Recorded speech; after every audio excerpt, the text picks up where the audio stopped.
The space station hung in the darkness between three star systems, a massive structure of crystal and metal that had taken 400 years to build. Tonight, its grand ballroom was filled with light and music, and the soft murmur of 1,000 conversations happening in 100 different languages. The Galactic Assembly had gathered for its annual celebration, and representatives from every major civilization in the known universe had come to eat, drink, and pretend they did not hate each other. Empress of the Dominion stood near the tall observation window, watching the stars wheel slowly past as the station rotated. She was tall even by standards, nearly 8 feet in height, with 4 arms that she kept folded in the traditional pose of patient dignity. Her skin was the color of moonlight on water, silver blue and faintly luminous, and her eyes were large and violet, the pupils shaped like diamonds. The living metal crown upon her head shifted gently with her mood, its tendrils responding to her emotions in ways that only those who knew her well could read. She was considered the most powerful ruler in the Andromeda sector. Her fleet numbered 10,000 warships. Her empire stretched across 12 star systems and held dominion over 40 billion souls. When she spoke, civilizations listened. When she was displeased, planets trembled. But tonight, none of that mattered. Tonight, she was simply a mother watching her daughter suffer, and all her power meant nothing at all. Princess sat in her gravity-assisted mobility chair near the edge of the dance floor, surrounded by guards and attendants who kept a respectful distance. She was young by standards, barely past her first century, and she had inherited her mother's beauty in every way that mattered. Her skin glowed with the same silver-blue light. Her eyes held the same violet depths. Her features were delicate and perfect, the kind of face that artists had spent careers trying to capture. But could not walk. She had been born with a condition that affected her lower limbs and her balance centers, something that their most advanced medicine could slow but never cure. Her legs had never developed properly, and the neural pathways that should have connected her brain to her muscles had formed incorrectly, leaving her dependent on the mobility chair that had been her constant companion since childhood. This was considered a tragedy of the highest order. The people prized physical perfection above almost everything else. Their culture was built around the sacred dances that marked every important occasion, from births to deaths to the coronation of emperors. A who could not dance was considered incomplete, broken, less than whole. And a princess who could not perform the sacred movements was seen by many as a source of shame rather than celebration. Had spent the last 40 cycles fighting to change that perception. She had passed laws protecting the rights of those with disabilities. She had funded research into treatments and technologies. She had spoken publicly about her daughter's condition, trying to normalize what her people had always considered abnormal. But culture changed slowly, and tonight, watching's violet eyes follow the dancers with such naked longing, felt the familiar ache of helplessness settle into her chest like a stone. The music swelled, and another wave of couples moved onto the dance floor. They were beautiful to watch, all of them, their movements precise and graceful as they performed the traditional patterns that every child learned before they could speak. Hands tightened on the arms of her chair and saw her daughter's jaw clench with the effort of maintaining her composure. She wanted to go to her. She wanted to pull her daughter into her arms and tell her that none of it mattered, that she was perfect exactly as she was, that the opinion of every noble and diplomat in the galaxy meant nothing compared to the truth of her worth. But she knew from experience that such comfort would only make things worse, hated being almost as much as she hated being excluded. So stayed by the window and watched, and felt her heart break in slow motion. The human delegation had arrived at the station 3 cycles ago, and they were still a novelty that drew stares and whispers wherever they went. They were the species to achieve interstellar travel and receive an invitation to the Galactic Assembly, and the galaxy was still trying to figure out what to make of them. They were strange creatures, these humans, small and fragile compared to most space-faring peoples, with soft skin that bruised easily and bones that broke under pressures that other species barely noticed. They had no natural weapons, no claws or fangs or venomous glands. Their senses were mediocre at best, their strength unremarkable, They're so brief that other species often wondered how they accomplished anything at all. A human who lived to see 100 years was considered ancient. Most did not reach full maturity until they were twice that age. And yet there was something about them that had caught the attention of the entire galaxy. Something that made other species watch them with a mixture of curiosity and unease. They were utterly, inexplicably persistent. Every other species that had achieved interstellar travel had done so through some natural advantage. They had their perfect bodies and their long. They had their hive mind and their ability to share knowledge instantly across their entire population. They had their natural affinity for mathematics and their ability to visualize higher dimensions. They had their silicon-based biology that allowed them to survive in environments that would kill any carbon-based life form. The humans had none of these things. They had achieved through sheer, stubborn refusal to accept that it was impossible. They had looked up at the stars and decided that they wanted to go there, and then they had spent centuries failing and dying and trying again until they finally succeeded. It was, frankly, a little terrifying. The gala was being served by a rotating staff from various member worlds, and a small contingent of humans had been included as a gesture of welcome to the newcomers.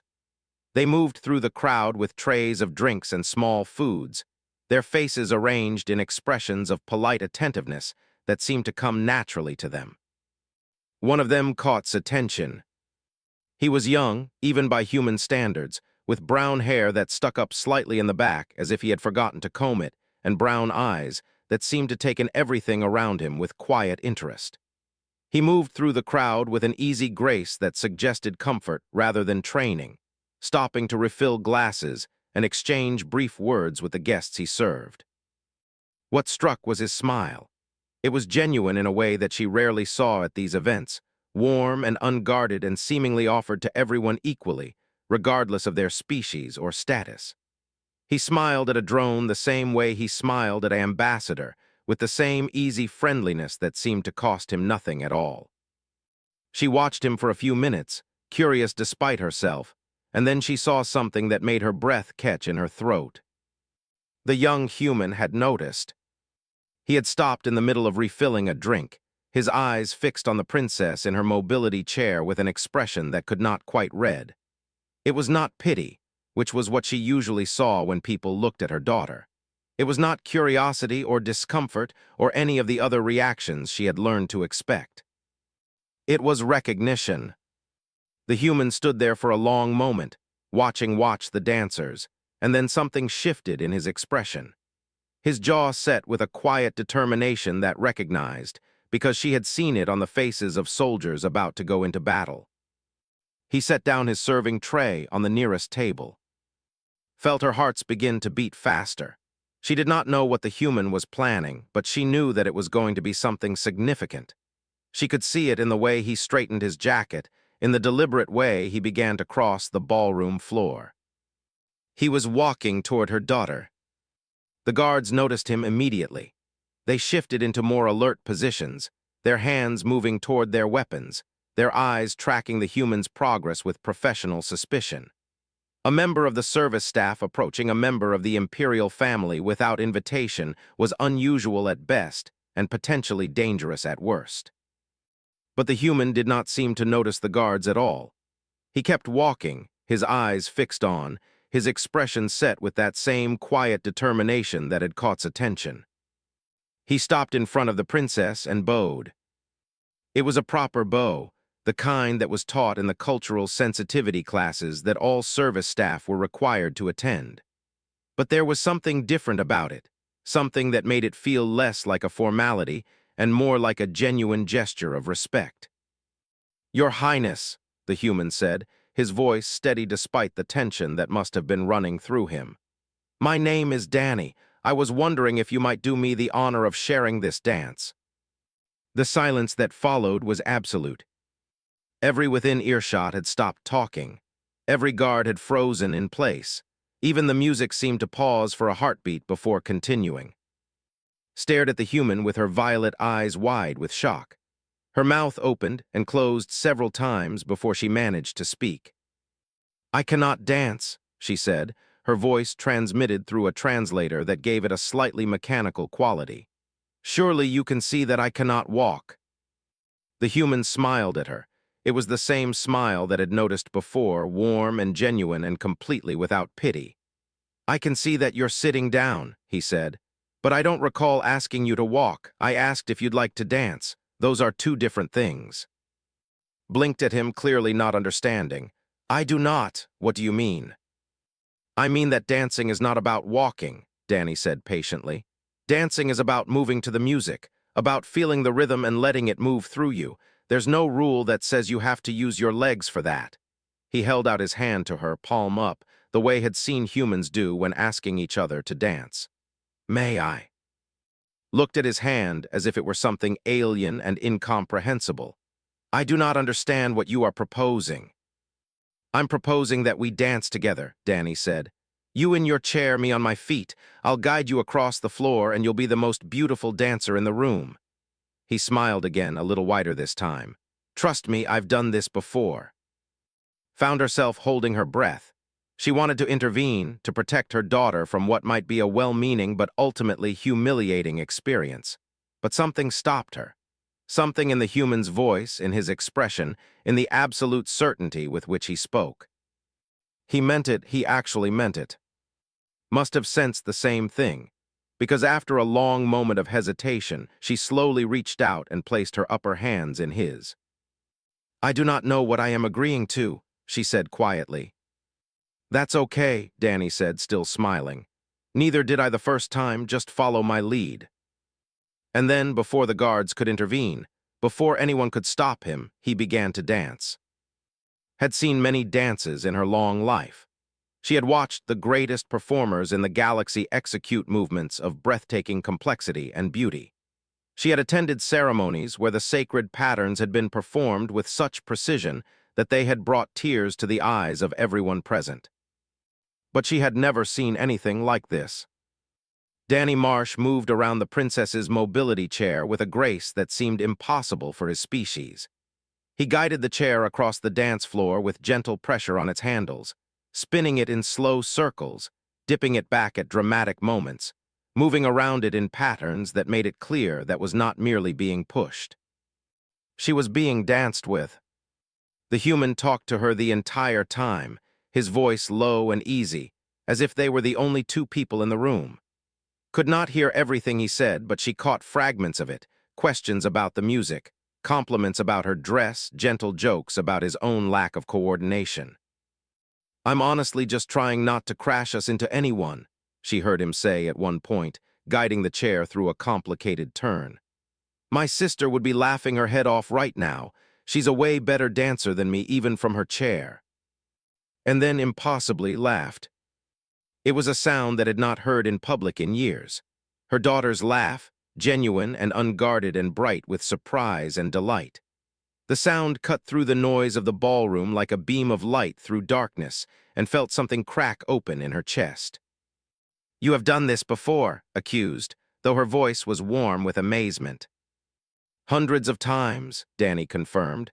"And I used to practice in our living room." She said that dancing was about feeling the music together, not about who could do the footwork. He smiled at her, that same genuine smile that seemed to be his natural expression. She was right. They danced through the rest of the piece and watched them with tears streaming down her face. She did not care that other dignitaries were watching her, did not care that showing such emotion was considered undignified for an empress. All she could see was her daughter, her beautiful, broken, perfect daughter, dancing for the first time in her life. The music ended. Danny brought the chair to a gentle stop and stepped back, releasing his hands with a small bow. "Thank you for the dance, Your Highness," he said. "You were wonderful." Stared at him. Her violet eyes were bright with unshed tears, and her lower lip was trembling slightly. "I was wonderful," she repeated, as if she could not quite believe the words. "You were," Danny said firmly. "Best dance partner I've had all night." The ballroom was absolutely silent. 1,000 beings from dozens of species stood frozen in place, watching the human waiter and the princess with expressions that ranged from confusion to amazement to something that might have been shame. And then Empress began to applaud. The sound of her four hands clapping together echoed through the vast space, and one by one, others began to join her. The applause spread through the crowd like a wave, building in intensity until it filled the entire ballroom with a sound like thunder. Danny looked around at the applauding crowd with an expression of genuine surprise, as if he had somehow forgotten that they were being watched. Then he shrugged slightly and turned back too. "I should probably get back to work," he said apologetically. "But if you want to dance again later, just wave at me. I'll be the guy with the drink tray." He gave her another bow, this one accompanied by a small smile, and then he turned and walked back toward his serving station, as if he had not just done something that would be discussed in diplomatic circles for generations. Watched him go, her mind racing. Then she made a decision. She crossed the ballroom floor, her ceremonial robes trailing behind her like liquid silver. The crowd parted before her, whispers following in her wake like the sound of wind through grass. She was aware of the attention focused on her, aware of the political implications of what she was about to do, but she did not care. She stopped in front of the young human, who had gone pale but stood his ground. "You are the waiter," she said, and it was not a question. Danny swallowed hard. "Yes, your Imperial Majesty." "And you asked my daughter to dance." "Yes, ma'am, your Imperial Majesty, ma'am." Studied him for a long moment. He was so small compared to her, so fragile-looking, with his soft skin and his breakable bones and his ridiculous. And yet he had done something that no one in her entire empire had ever thought to do. "Why?" she asked. It was a simple question, but Danny seemed to understand that it was also the most important question he had ever been asked. He was silent for a moment, his brown eyes thoughtful, and then he spoke. "I have a sister," he said slowly. "Her name is, she was born with cerebral palsy. Do you know what that is?" Shook her head. "It's a condition that affects her muscles and her movement," Danny explained. "She's used a wheelchair her whole life, and I watched her growing up, watched how people looked at her, like she was broken, like she was less than them, like she didn't deserve the same things they did just because she couldn't walk." He paused, his jaw tightening. "I watched her sit at school dances, year after year, watching the other kids spin around while nobody asked her to join. I watched her face when someone would pat her on the head and tell her she was brave, like just existing was some kind of achievement. I watched her pretend it didn't hurt, even when I knew it did." His voice was steady but could see the emotion burning in his eyes. "When she was 12, I asked her to dance with me, right there in the middle of the gym, and she told me she couldn't, and I told her she could, and then I proved it to her." He smiled slightly, a sad smile that held decades of memory. "We've been dancing together ever since." He looked up at, meeting her violet eyes without flinching. "When I saw your daughter sitting there, watching everyone else dance, I saw every kid who's ever been told they can't do something because their body doesn't work the way other people think it should. And I knew that no one was going to ask her to dance unless someone did it first." He shrugged, a small, self-deprecating gesture. "I figured it might as well be me." Was silent for a long moment. She had ruled an empire for 3 centuries. She had negotiated treaties and commanded armies and made decisions that affected billions of lives. She had thought she understood power and influence and what it meant to change the course of history. This small, fragile human had just taught her that she had understood nothing at all. "Tell me, Danny Marsh," she said finally, her voice carrying to every corner of the room. "Do you know what you have just done?" Danny shook his head mutely. "You have given my daughter the first genuine moment of joy she has experienced at a public function in over a decade. You have reminded an empress that her own people's prejudices about perfection and worth are not shared by all species." She paused, letting her words sink in.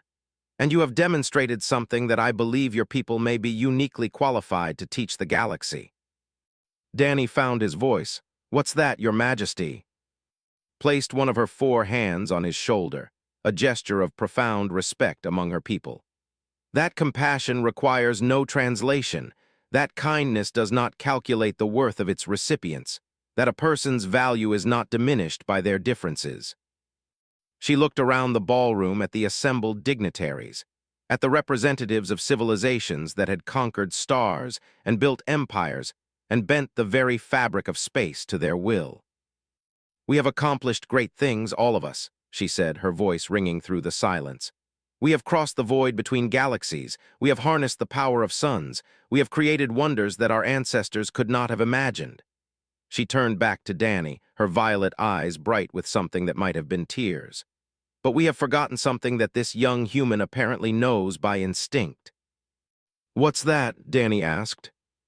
Smiled at him, and in that moment she looked less like an empress and more like a mother who had just received an unexpected gift. "That sometimes the most powerful thing you can do is simply ask someone to dance." The ballroom erupted in applause again, louder this time, sustained and genuine.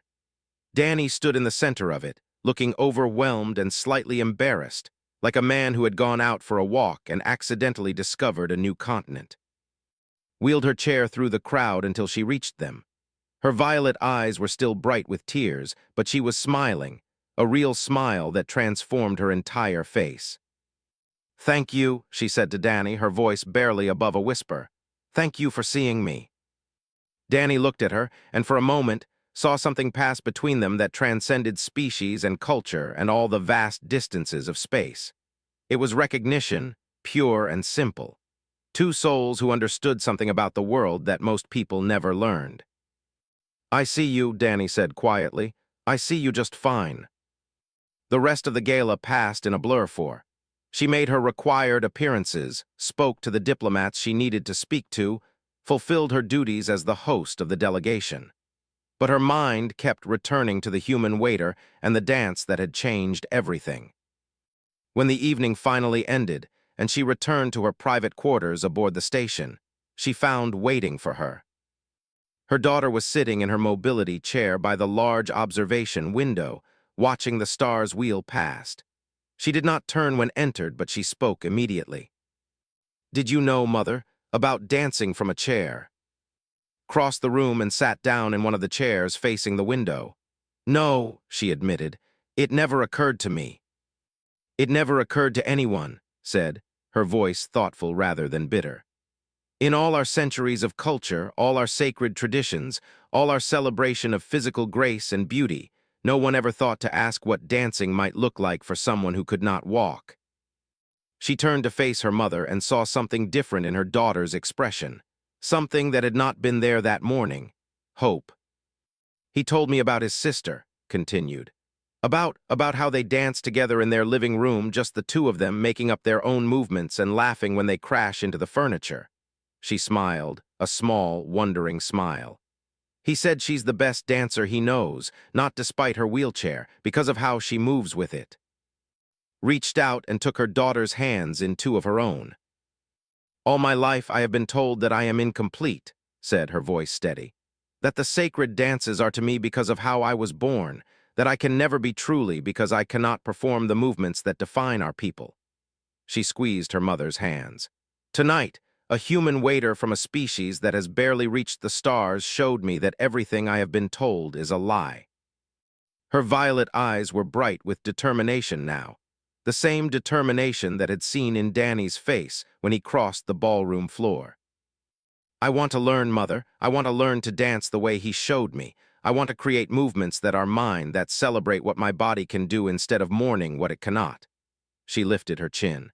"And I want to teach others, every who has ever been told they are less because of their differences. I want them to know that they are not incomplete.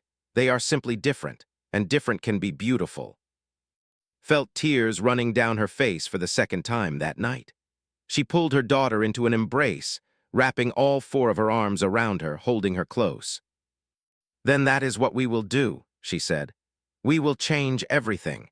We will build a new tradition, one that includes everyone. One that celebrates all the ways a body can move, all the ways a soul can express joy." She pulled back and looked into her daughter's eyes. "And it will begin with you."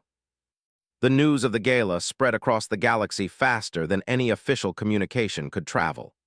Stories had a way of moving at speeds that physics, carried on the wings of gossip and wonder, and the eternal human need to share moments of grace and beauty. Within a cycle, the story of the human waiter and the princess had been reported on every major news network in the known universe. Within a week, it had been translated into 1,000 languages. Within a month, it had become something more than a story. It had become a symbol. The humans, those strange, short-lived, stubborn little creatures, had demonstrated something that older and wiser civilizations had forgotten. They had shown that compassion was not a weakness but a strength, that kindness was not naive but revolutionary, that sometimes the smallest acts could shake the foundations of empires. Danny Marsh became famous almost overnight, though he claimed repeatedly that he had not done anything special. "I just asked her to dance," he said in interview after interview, looking increasingly bewildered by all the attention. Anyone would have done the same thing. But that, as many commentators pointed out, was precisely the point. Humans genuinely believed that kindness was ordinary. They genuinely thought that seeing a lonely person and choosing to connect with them was simply what anyone would do. They did not understand that for much of the galaxy, it was revolutionary. Empress returned to the Dominion determined to make changes. The dance at the gala had shown her something about her own culture that she had never seen clearly before, and she could not unsee it now. She began with small things. A public statement acknowledging that the reverence for physical perfection had caused harm to those who did not meet arbitrary standards. A new funding initiative for accessibility research. A directive to the Ministry of Culture to begin developing dance forms that could be performed by individuals with different physical abilities. But she knew that these small changes were not enough. Culture did not shift because of government directives. Culture shifted because of stories, because of symbols, because of moments that captured the imagination and refused to let go. She needed to create those moments. She called a meeting with her closest advisors, gathering them in the small council chamber where the most important decisions of the Dominion were made. They were all distinguished individuals, veterans of politics and war, and the endless complexities of ruling an interstellar empire. They had seen many things in their long lives. None of them had ever seen their Empress look quite like this. "I want to establish a cultural exchange program with the humans," announced without preamble. "Not the standard diplomatic exchanges that we have with other species. Something deeper, something that will allow our peoples to learn from each other." Her advisors exchanged glances. Lord, the eldest among them, spoke first. "Your Majesty, with respect, the humans are newcomers to the galactic community. Their technology is primitive compared to ours. What could we possibly learn from them?" Smiled, a thin smile that did not reach her eyes. "That is precisely the attitude I am trying to change, Lord. We have spent so long looking down on other species that we have forgotten how to look at them at all." She leaned forward, her violet eyes intense. "A human waiter accomplished something at the gala that no has ever accomplished in 300 cycles.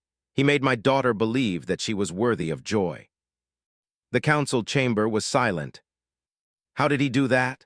continued, her voice soft but carrying clearly. "With no technology, no political power, no advantage of any kind. He did it with kindness, with empathy, with the simple, radical act of seeing another person's pain and choosing to address it." She looked around the table at her advisors, meeting each of their eyes in turn. "We have conquered worlds. We have built an empire that spans 12-star systems. We have weapons that can shatter planets and ships that can cross galaxies. And yet a human boy with a serving tray accomplished something that all of our power could not."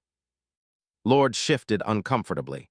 "Your Majesty, surely you are not suggesting that we are inferior to the humans in any way." "I am suggesting," said carefully, "that we are different from the humans in ways that we do not yet understand, and I am suggesting that those differences may have value that we have failed to recognize." She paused. "The humans have a saying, 'It takes all kinds.' They believe that diversity is not a problem to be solved, but a strength to be celebrated. They believe that different perspectives and different abilities and different ways of being all contribute something valuable to the whole." She stood, her 4 arms folded in the traditional pose of imperial authority. "I am establishing this exchange program, with or without the Council's support. I am inviting human teachers to come to our worlds and share their approaches to compassion, inclusion, and community. And I am sending students to human worlds to learn how they see the universe. Lady, the Minister of Culture, spoke for the first time. Your Majesty, the people will not accept this easily. The human approach to physical difference is, well, it is very different from our own traditions. I know, said. That is why I am not asking the people to accept it. I am asking them to consider it, to examine their assumptions and ask whether those assumptions serve them well. She smiled again, and this time there was real warmth in it. My daughter has already begun. She is working with the human, Danny Marsh, to develop new dance forms that can be performed by individuals with mobility differences. She is happier than I have seen her in decades. The advisors exchanged more glances, but could see that the tide was turning.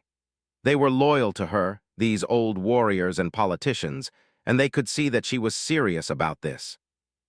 There is one more thing, added. I want to publicly honor Danny Marsh for his actions at the gala, not just with words, but with the star of the highest civilian honor our empire can bestow. Even Lord could not hide his surprise at that. Your Majesty, the star of has never been given to a non. Then it is past time that changed, said firmly. Danny Marsh acted with courage, compassion, and grace under circumstances that would have intimidated most beings in the galaxy.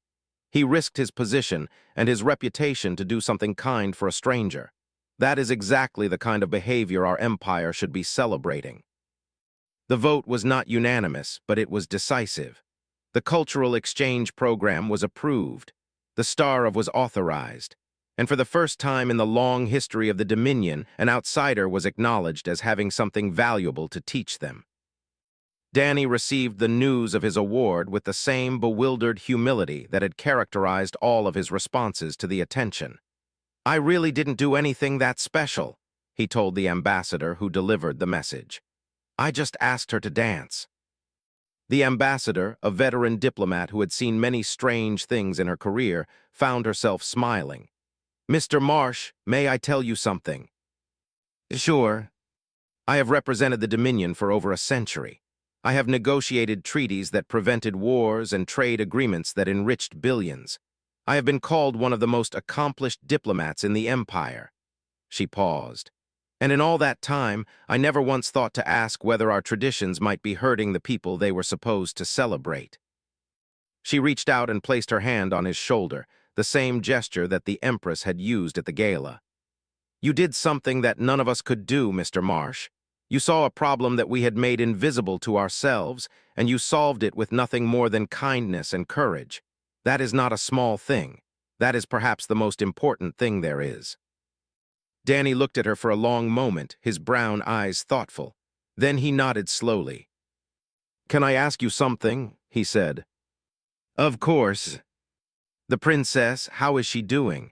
I've been getting updates through official channels, but those are always so formal. I just want to know if she's okay. The ambassador smiled. She is more than okay, Mr. Marsh. She is flourishing. The dance forms she is developing have already attracted thousands of participants from across the empire. She has become a symbol of hope for everyone who has ever felt excluded by our traditions. She paused, considering her next words carefully. She speaks of you often, you know, not just what you did, but how you did it. The way you talked to her during the dance, the stories you told about your sister. She says that you made her feel normal for the first time in her life. Not special, not brave, not an inspiration, just normal, just a person who wanted to dance. Danny's eyes grew bright with emotion.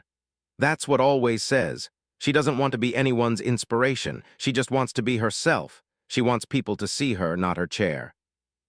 Your sister sounds like a remarkable person. She is, Danny said simply. She's the best person I know. The ceremony for the Star of was held 3 months later, in the Grand Hall of the Imperial Palace on the... It was broadcast across the Empire and to every world that had a relationship with the Dominion, which meant that it was seen by over 100 billion beings. Danny stood at the center of the vast hall, feeling very small and very human among the towering who surrounded him. He was wearing his best suit, which he had bought specifically for the occasion, and which still did not quite fit properly. His sister sat in the front row, having made the long journey from Earth to see this moment in person. Empress descended from her throne and crossed the floor to stand before him. She was even more impressive in person than she had been at the gala, her silver-blue skin glowing with an inner light, her violet eyes deep and ancient and kind. "Danny Marsh of Earth," she said, her voice carrying to every corner of the hall. "You stand before us today to receive the star of the highest honor our empire can bestow upon a civilian. This honor is given to those who have demonstrated exceptional courage, compassion, and service to the people." She reached out and took a small crystalline star from a cushion held by an attendant. The star pulsed with inner light, beautiful and strange. "You came to us as a stranger, a member of a species newly arrived among the stars. You had no power, no influence, no reason to concern yourself with the troubles of our people. And yet, when you saw a young woman who had been excluded from joy by the very traditions that were supposed to celebrate her, you did not look away. You did not make excuses. You did not tell yourself that it was not your problem." She pinned the star to his chest, her 4 hands moving with precise grace. "You asked her to dance." The hall was absolutely silent. His voice dropped, becoming more personal, more intimate. "That act of kindness has changed my daughter's life. It has changed my life, and it is beginning to change our entire empire." She looked into his eyes. "You have shown us that our strength is not diminished by compassion, but by it. You have demonstrated that true power lies not in what we can destroy, but in what we can heal." She stepped back and raised her voice again, addressing the crowd. "Let it be known throughout the Dominion that Danny Marsh of Earth is a friend and brother to the people. Let his name be recorded in our histories alongside the greatest heroes of our civilization. And let his example remind us always that the smallest act of kindness can shake the foundations of an empire." The hall erupted in applause, the sound washing over Danny like a wave. He stood there, blinking in the lights, feeling overwhelmed and unworthy and deeply, profoundly moved. In the front row was crying. Not sad tears, but the kind of tears that came when the world was more beautiful than you had ever imagined it could be. After the ceremony, there was a reception in the palace gardens. Danny found himself surrounded by nobles and diplomats, all of them eager to speak with him, to shake his hand, to tell him how much his actions at the gala had meant to them or their families. But he kept looking for one particular face in the crowd. He found near a fountain of liquid light, sitting in her mobility chair, surrounded by admirers who were actually talking to her rather than around her. She saw him approaching, and her face lit up with a genuine smile. "Danny Marsh," she said warmly, "hero of the Empire." He laughed, embarrassed. "Please don't call me that." "I will call you whatever I like," she said imperiously, but her eyes were twinkling. "You have earned the right to be embarrassed by excessive praise." He sat down on the edge of the fountain, bringing himself closer to her eye level. "How are you doing, really?" She considered the question seriously. "I am doing well, truly well, in a way that I did not know was possible before you asked me to dance." She paused. "Do you know what the strangest part is?" "What?" "I always thought that what I wanted was to be able to walk, to stand up from this chair and move the way everyone else moves. I thought that if I could just be normal, everything would be better." She shook her head slowly. "Now I realize that I never needed to be normal. I just needed people to see that different could be beautiful too." Danny nodded. "Says the same thing. She says that for a long time she thought her wheelchair was the problem, but eventually she realized that the problem was people who could only see the wheelchair." "Your sister is wise." "She's the person I know," he smiled. "She would love to meet you, by the way. She's been following your new dance program from Earth. She says some of the movements you've developed are things she's never seen before." His eyes widened with interest. "She follows my program." "Are you kidding? She's obsessed with it. She's been teaching some of the movements to her friends back home." Danny grinned. "You've got fans on Earth, Your Highness." "Please," said, "call me. I think we are past formalities at this point." "Only if you call me Danny." "Danny," she agreed, testing the name. "Danny, I have a proposal for you." "That sounds ominous." She laughed, the same bright laugh that had cut through the noise of the gala all those months ago. My mother has established a cultural exchange program between our peoples. She is looking for humans to come to our worlds and teach us about your approaches to compassion and inclusion. She met his eyes. I want you to be one of them. Danny stared at her. Me, but I'm not a teacher, I'm a waiter. You were a waiter, corrected. Now you are the most famous human in the galaxy. More importantly, you are someone who understands instinctively what it means to see a person instead of a disability. That is exactly what we need. He was silent for a long moment, thinking about Earth, about his family, about the life he had built. Then he thought about all the times she had been overlooked and underestimated, about how much it had meant to her when someone finally saw her for who she was. He thought about what it might mean to help billions of people learn to see each other the same way. "Can I bring my sister?" he asked finally. Smiled a smile that transformed her entire face. "I was hoping you would ask that. Yes, Danny, you can bring your sister. I would very much like to meet the woman who taught you to dance." 1 year later, the Galactic Assembly gathered for its annual celebration once again. The grand ballroom of the space station was filled with the same lights and music and soft murmur of conversation that had characterized every such gathering for centuries. But this year, something was different. In the center of the dance floor, a troupe of dancers performed a piece that had been specifically choreographed to include individuals with different physical abilities. And humans moved together, some on their feet, some in mobility chairs, some with prosthetic limbs, some with bodies that did not match any standard definition of normal.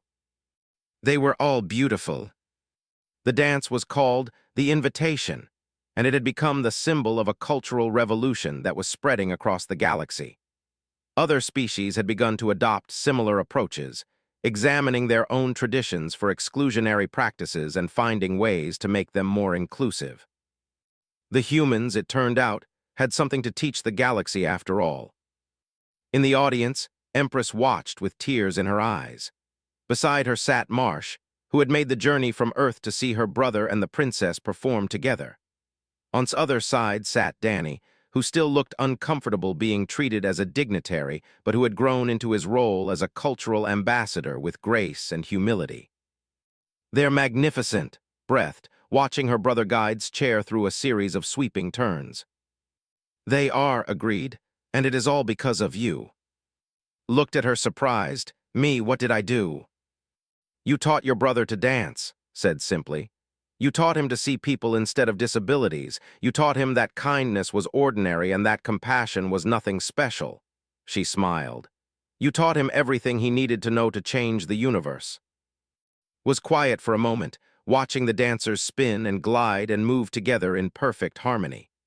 Then she smiled, a smile that was very much like her brother's, warm and genuine and completely without pretense. "I just needed someone to dance with," she said. "The universe-changing part was an accident." Laughed, a sound that surprised her advisors and delighted everyone who heard it. "Perhaps that is the human secret," she said. "You change the universe by accident, simply by being who you are." The music swelled to its conclusion, and the dancers took their final positions. Was at the center, her mobility chair surrounded by dancers of every shape and size and ability, her face radiant with joy. In the audience, Danny caught his sister's eye and grinned. She grinned back, the same grin they had shared in their living room all those years ago, when they had first discovered that dancing was not about what your body could not do, but about what it could. Some invitations changed everything, and some dances were just beginning. The end.